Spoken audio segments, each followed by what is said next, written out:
Welcome to the April Safety Compliance Meeting, and we're going to jump right into it. We're going to go over the customer service results for March,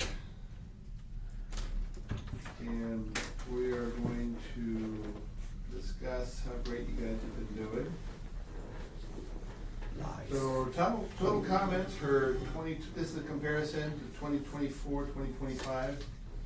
And you can see that for January, February, and March, we're doing a lot better, so great job. We're getting less complaints. And we are right now, 4/15, we are at 56 comments compared to 55 last year. So let's just make sure this is the only month that our numbers are opposite. Okay. So total valid comments by type. This is the breakdown. We have attitude. We had 2 comments. We had 4 compliments, so that wipes out the attitudes. And driving, however, we had 5, and pass-ups we had 6 comments. So we are getting complaints, valid complaints, that drivers are passing up passengers that are at the bus stops. And so you just want to make sure that when you come to a bus stop that A, there's somebody there, and if they don't want to ride your bus, you just somehow have to communicate, they have to communicate that to you. And then 5 for driving. So there are, remember, these passengers, they like to complain, especially if they feel that their life is in danger. You might, again, these are valid complaints, so it's not like you guys are driving, slamming on your brakes to avoid an accident, and then the passenger complains saying, oh, he slammed on his brakes, right? Because that would make it invalid, because you saved their life. However, if you're driving fast and hitting the curb, or going around corners too hard, or trying to make a red light and then slam on your brakes because the light changed, that's a valid complaint that your driving's not that good. So just remember, just pretend that they're eggs or something, and treat them with care. That will eliminate the comments.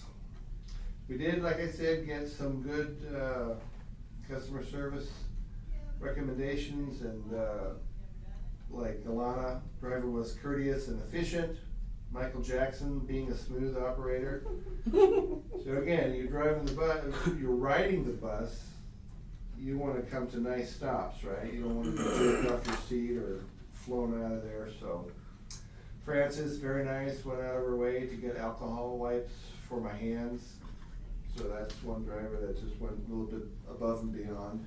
Yeah, so just, be nice, be courteous, and you will be rewarded. All right, here are the arena results for last month. Monthly AFR. Anybody know what AFR stands for? Accident Frequency Ratio. Okay, so we take all the accidents that are that qualify. In order to qualify, you have to hit a other vehicle. Okay, if you just hit a fixed object, that doesn't count. If you hit a third party, hit another vehicle, that counts. And then we use that, we multiply that times 100,000 divided by the miles that we drive, and that gives us a 1.08. We like to keep it under 1.00. Just because that means that we're doing better. A monthly IFR, which is incident frequency ratio, is 10.11. That is if there's an incident with somebody slapping the driver, or not an accident, but something on the bus happens. That's when we take those, and we like to be a little bit lower on that also. Miles driven in, this should be March, not February, was 276,530 miles. So in the month of March, we drove more than 250,000 miles. Wow. During March, however, we had 8 preventable accidents.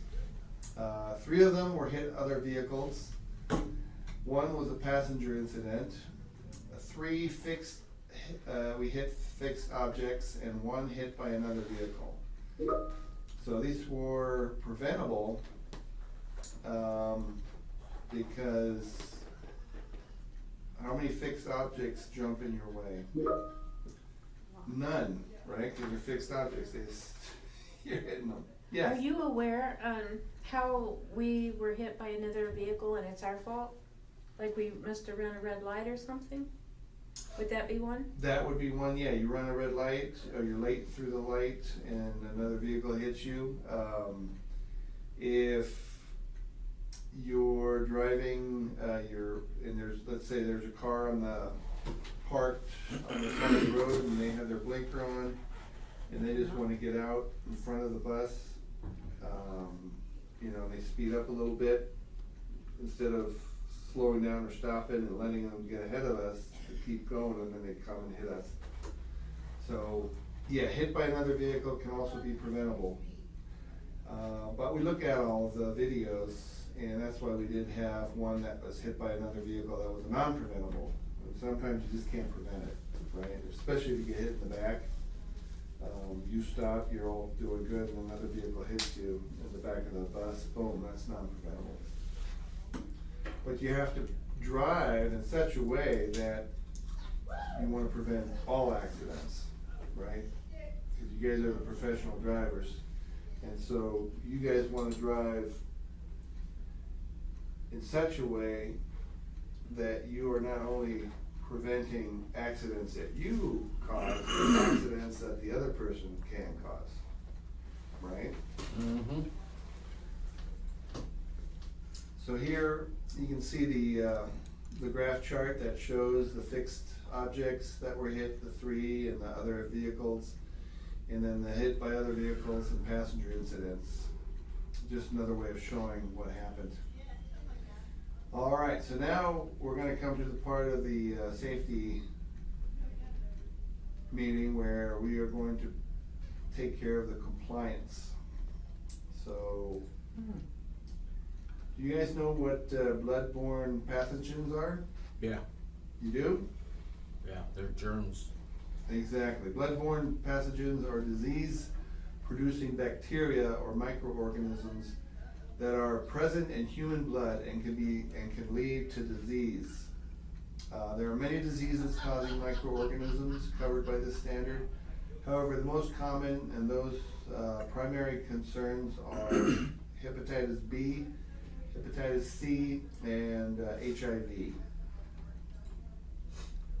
Okay, so these viruses and bacteria, again, are microorganisms. They're carried in the bloodstream, and hepatitis B means inflammation of the liver. It poses a greater risk than other BVPs because it's more easily transmitted. Okay, it can be prevented by a vaccine. It can be successfully treated. It can be transmitted by casual contact, like kissing, because it also infects saliva. So good thing we're not in France where we kiss our passengers, right, when we get on the bus. That'd be nasty. But only blood testing can positively identify herpes B or hepatitis B. Hepatitis C, on the other hand, is spread with direct contact with blood of an infected person. It may not be recognized. Only 25 to 30% of infected individuals show signs of infection. While HPV is more easily transmitted, it is important to remember that it cannot be transmitted by just shaking hands, assisting a passenger to or from the door, securing the mobility device, etc., unless there's direct contact of bodily fluid to a body. So if you have a cut, or they, spit in your eye or whatever, or you lick them, lick their wounds, that's how it gets transmitted. So the symptoms may include flu-like symptoms, fatigue, weight loss, fever, diarrhea. jaundice, yellowing of the skin, loss of appetite with occasional nausea, vomiting, and, or you can have no symptoms at all. So, you just wanna be careful when you have passengers that, have open wounds. Most of the time, if you see a passenger with open wounds, you're not gonna let them on the bus, right? Correct. Because that's a biohazard, you can say, sorry, you don't need a bus, you need an ambulance. So when they have like open, scratches, like say halfway across their forehead or open wounds on their face, they Right. can refuse service? You can refuse service. Because that's biohazard, right? Hepatitis C is spread by direct contact with the blood of an infected person, like I said, and there's, unfortunately, there's no cure or vaccine for hepatitis C. So treatments are available to help address the symptoms. HIV and AIDS, HIV caused diseases known as AIDS. It attacks the immune system.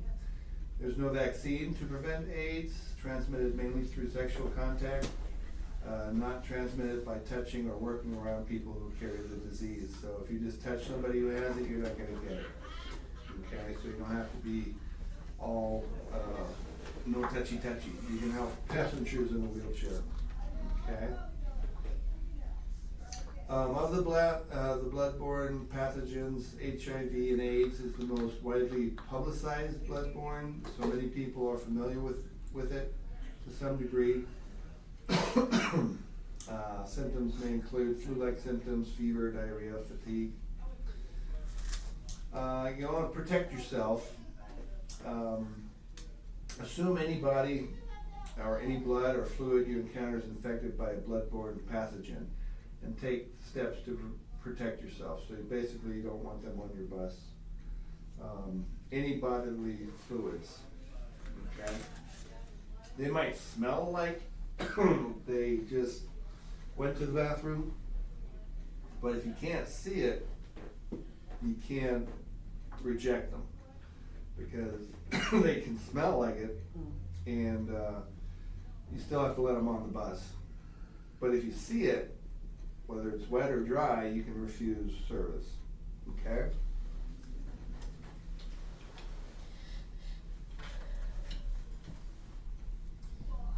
And then it is extremely important to remember that exposure is not always infection.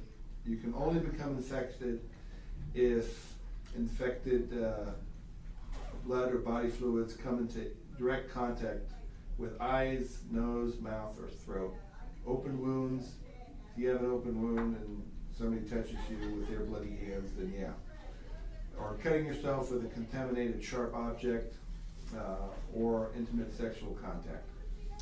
You cannot become infected through casual contact, coughing, sneezing, a hug, or from drinking fountains or food. You cannot become infected by shaking hands, assisting a passenger to or from a door, securing a mobility device, etc., unless there is direct contact of bodily fluids to the body, to bodily fluids, right? So, yeah, kissing or licking, that's how you would get it, and you guys are not gonna do that, because you guys are professionals.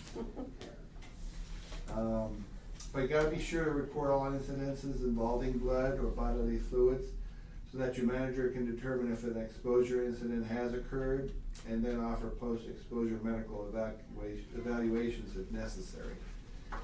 If body or blood is spilled, documentation of the spilled location, who cleaned it up, the cleanup, waste, and disposal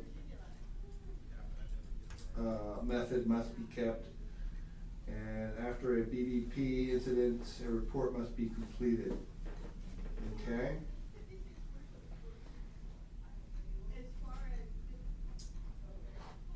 So the way into your body is through the eyes, mouth, nose, or throat, open skin contact with blood or other potential infectious body fluids. So your skin protects you, but you do have holes in it, so just be careful. And again, following an exposure incident, immediate, confidential medical exam and follow-up are made available to you guys.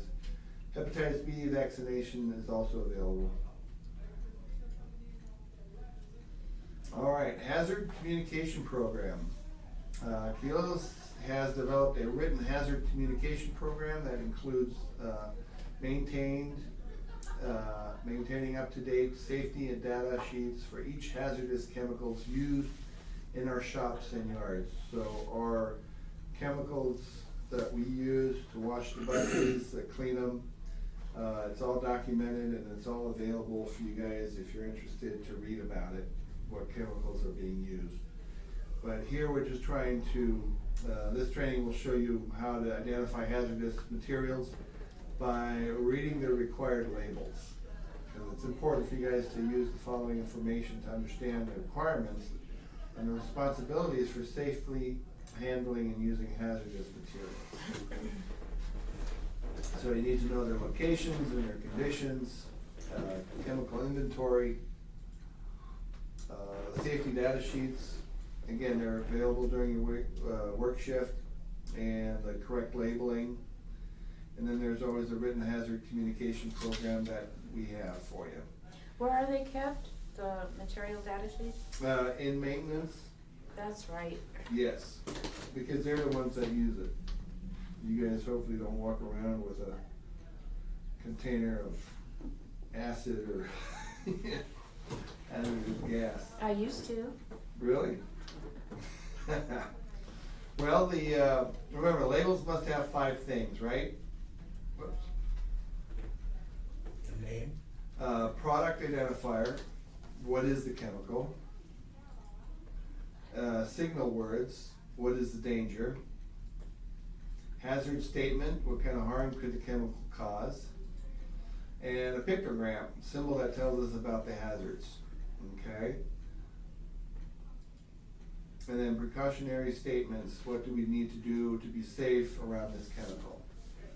And so here is a picture of the station. The safety data sheets are in those booklets that you see in the, if you were to go in the maintenance room. The DSD format is standardized and content and arrangement of hazard information for potential hazardous chemicals. The STD contains information on the 16 required headers, and SDS must be updated no less than annually and be available to employees during the work shift. Okay? So that way you guys know what's being used if you're interested. Here's an example of a label, and just read both before you use and understand any of the chemicals. You can see the pictures there, the skull, and so it's deadly. And the burns, little triangles or the squares up there, the burns. And the labels and the safety data sheets are the key methods to identifying potential hazards of chemicals. The nature and the type of hazards and how one can best protect themselves against these hazards. So prior to using any new chemicals, take the time to become familiar with the information contained on the label and the safety data sheet, and follow any precautions for handling, use, and storage of the chemicals. So if somebody says, hey, hold this real quick, and it's a hazardous material, you want to make sure you know how to, do you need gloves, do you need eyewear, protection, that kind of stuff. So I'm pretty sure you guys are not going to be asked to hold, a bottle of acid or container of acid or, cleaning fluids, but it's always good to know. So know what you're working with, and if it can hurt you, and how do you protect yourself, and what do I do if something goes wrong, because you want to be in the know. All right, Keolis has a drug and alcohol policy, and in 3 short words, it's don't do it. The purpose of the policy is to ensure workers' fitness for duty and to protect Keolis employees' passengers and the public from safety and health risks posed by the misuse of alcohol and misuse of prohibited drugs. This policy is intended to comply with all applicable federal, state, and local legislation and regulations governing workplace anti-drug use and alcohol misuse. They include DOT 49, FCR Part 40, FTA 49, FCR Part 655, as well as company zero tolerance policy. This is what we have to let you know, because of the feds, we're under the fed rules, so we just have to make sure this was communicated to you.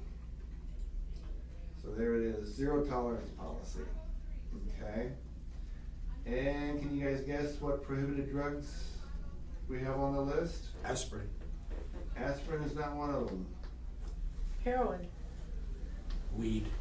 Marijuana, cocaine, amphetamines, opioids, PCP, and alcohol.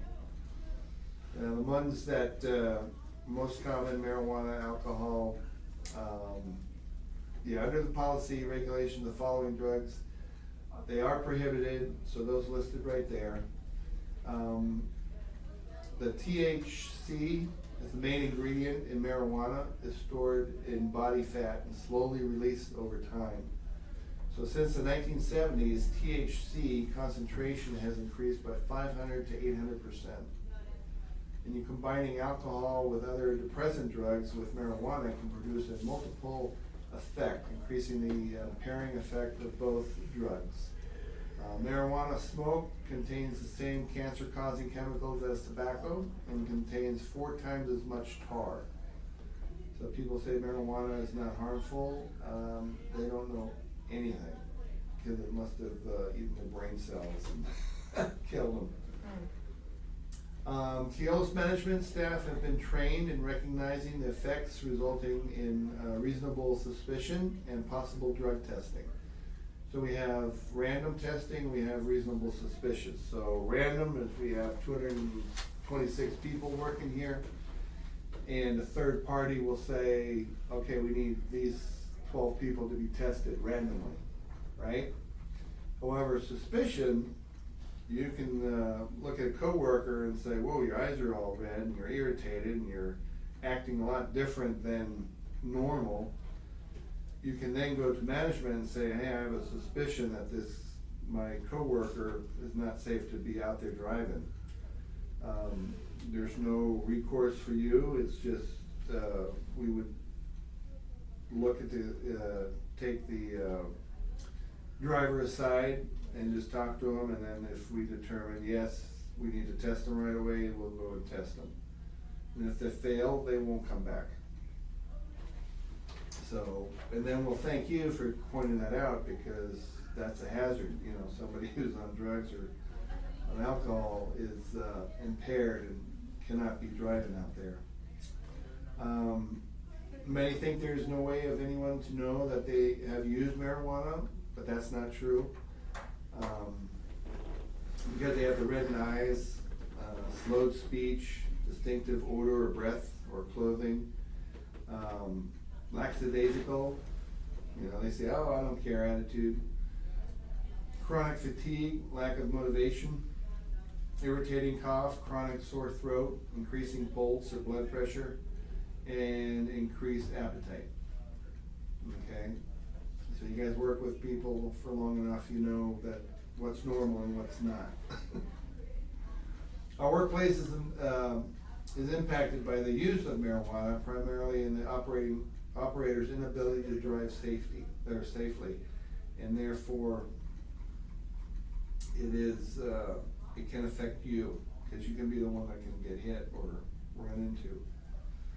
All of these side effects potentially impair an operator from driving their vehicle safely, because it impairs driving ability, causes changes in sensory perception, it increases a sense of well-being followed by a dreamy state of relaxation, decreases ability to concentrate, it dulls attention, delays decision-making, impairs short-term memory, and impairs signal detection, a risk of users operating machinery. Impairs tracking, the ability to follow a moving object with the eyes, and visual distance measurements. It causes erratic cognitive functions and distorts time estimates. So you think, oh, I have enough time to make the light, or I have, that car's gonna take a while to pull out. It it distorts all that stuff. Now cocaine, on the other hand, that's a powerful addictive drug and is a central nervous system stimulant. As used, continuous tolerance develops, requiring higher doses to register the same level of initial pleasure. Cocaine is prohibited from use. The use of cocaine in the workplace has potential to negatively impact your coworkers in the following ways. Moodiness, paranoia, and withdrawal sometimes create unpredictability, violent behaviors, and violent reactions. Arguments, potential physical exchanges, lapses in attention. A coworker not performing their work effectively may increase the workload of another and increases the safety risk in the terminal and behind the wheel. So do not use cocaine, and if you know anybody who does, you need to report them. And that same thing goes for amphetamines, opioids. It just changes a person's perspective, right? They're not able to be on their A game. Their focus is off. And so when your focus is off, you're not good behind the wheel.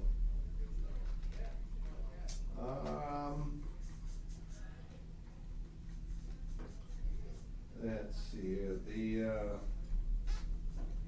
alcohol. Most people don't think alcohol as a prohibited drug, but while drinking alcohol may be legal in every state under certain circumstances, it is always prohibited for a CDL holder and for a keyless employee to report for work and or drive a company vehicle when under the influence of alcohol. Employees are prohibited from consuming any alcohol within 4 hours of reporting for duty. So even if it's your birthday and you're having a party, if you're gonna be working within 4 hours, yeah, don't do it. I thought it was 12. Well, here it says 4, so you just wanna make sure, 12 is a better number. I would say, follow that. But the best result is, just don't drink on your days that you have to work. Depending on the amount of alcohol consumed, a person may have to stop drinking more than 4 hours prior to reporting for duty. For example, if a person consumes six drinks 5 hours prior to reporting for duty, they may still be under the influence when reporting for duty. Okay. And again, alcohol impairs the ability to concentrate. It's got blurred or reduced vision, confusion, poor motor coordination, impaired mental functioning, and alertness, and it depressed reflexes. So you're gonna have trouble driving in these streets if you're doing alcohol. And then we also want personal health and wellness. So we want you guys to be healthy and happy. So distracted driving kills approximately 3,000 people in the US every year. So we want you to take the pledge and make a commitment and avoid distractions. Okay? There are several different types of distracted driving. On a regular basis, your senses are challenged by things you see, hear, and smell while driving. You smell somebody who stinks, your mind goes to that, and all of a sudden you're not paying attention to people walking in the crosswalk or bicyclists. So in addition to looking or using your cell phones, which is prohibited while driving, Other ways that you could be distracted is from the radio, conversations with passengers, looking at a distraction outside the vehicle, and many others. So although most people recognize distracted driving as a problem, not everyone has the same definition of what it means to be distracted. Okay? Most people think of talking on a cell phone or texting, but distracted driving can go beyond these behaviors. A distraction is anything that takes your full attention away from driving. So if you're not paying attention 100%, you are distracted. There's a reason that sticker is on the wall behind the driver's seat that says, "Do not make unnecessary conversation with the driver." And I point Exactly. that out to passengers continually. Yeah, because if you're driving and the passenger says, "Excuse me, driver, where is Balanini's? Do I need to get off on 3rd or 4th Street?" And then all of a sudden you're thinking, wait a minute, where is it? And then you're trying to picture in your head, and then boom, you're not paying attention to the bicyclist who's making a left-hand turn in front of you. Or the car that slowed down in front of you. So 3,000 people die every year. That's equivalent to 9 people per day. This accounts for between 8 and 9% of fatal motor vehicle collisions on road across the United States.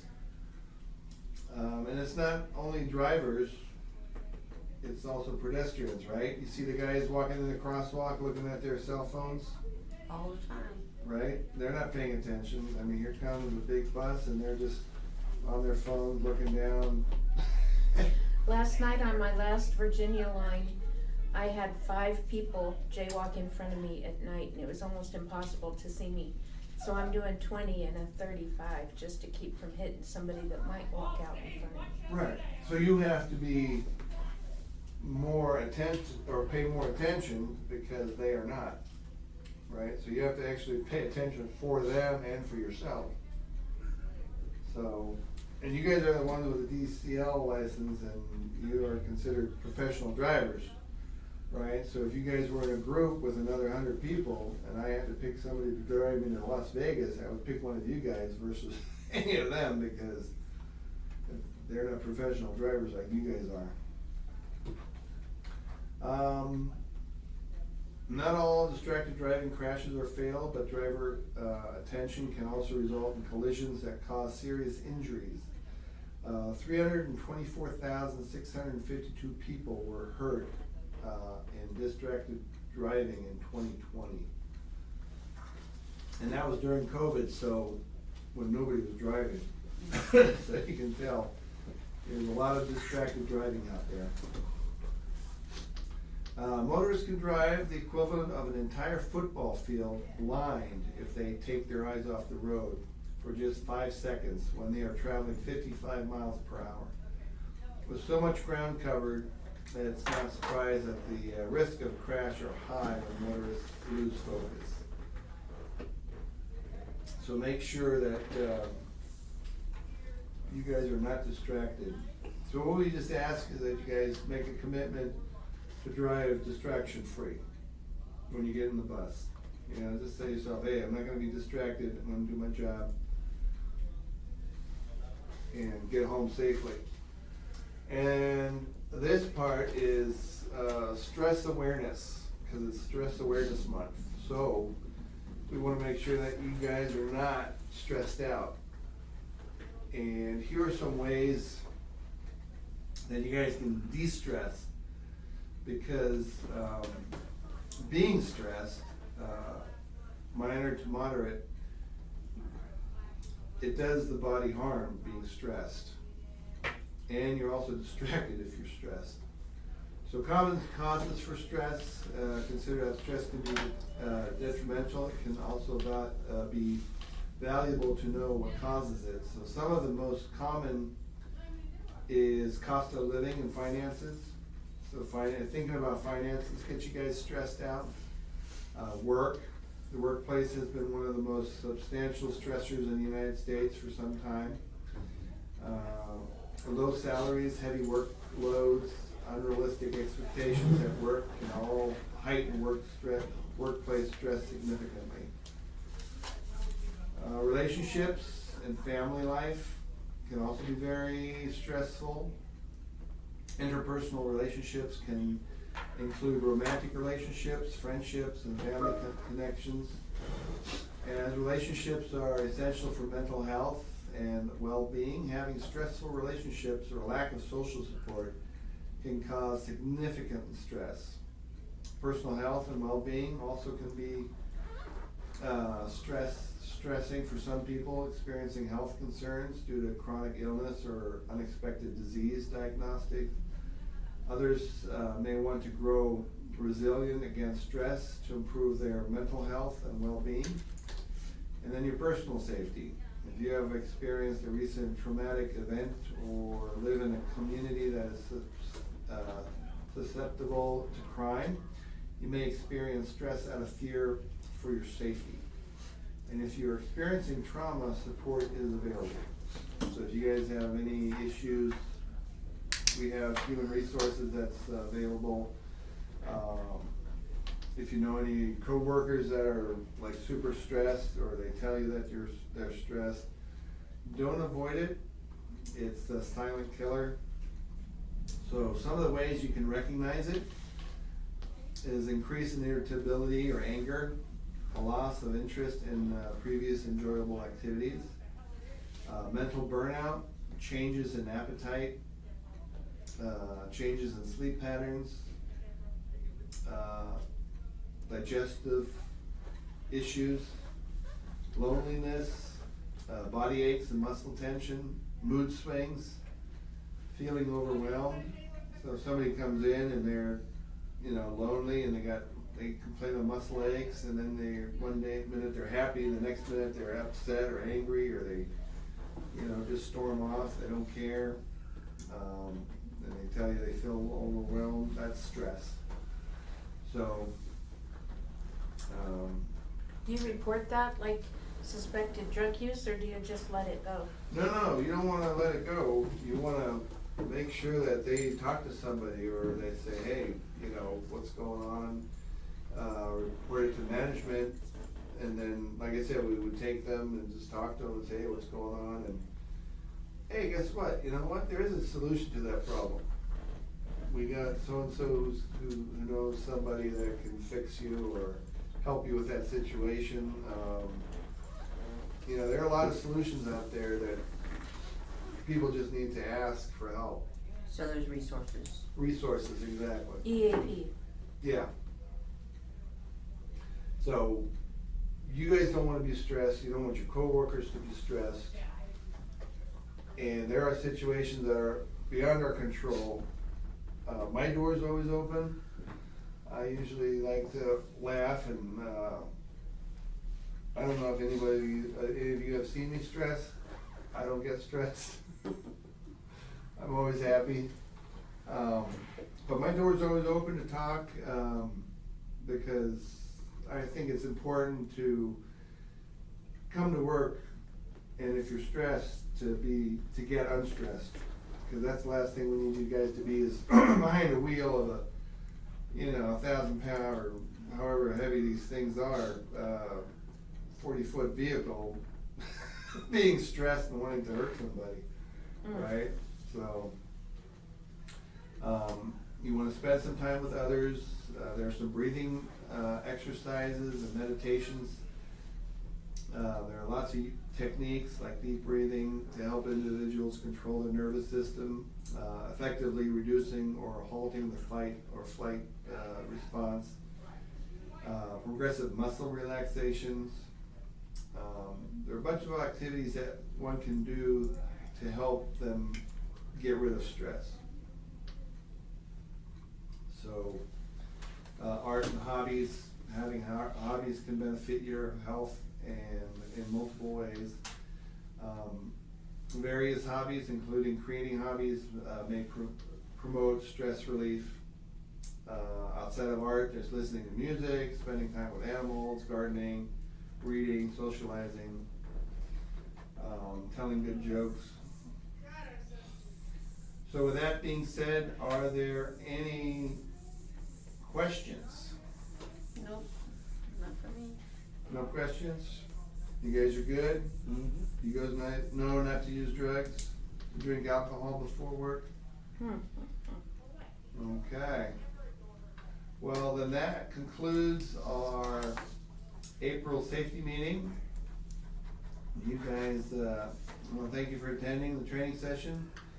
And then, yeah, if you guys have any questions, my door's always open. Okay? What's the date, 16th? Make sure to fill out that form and turn that in.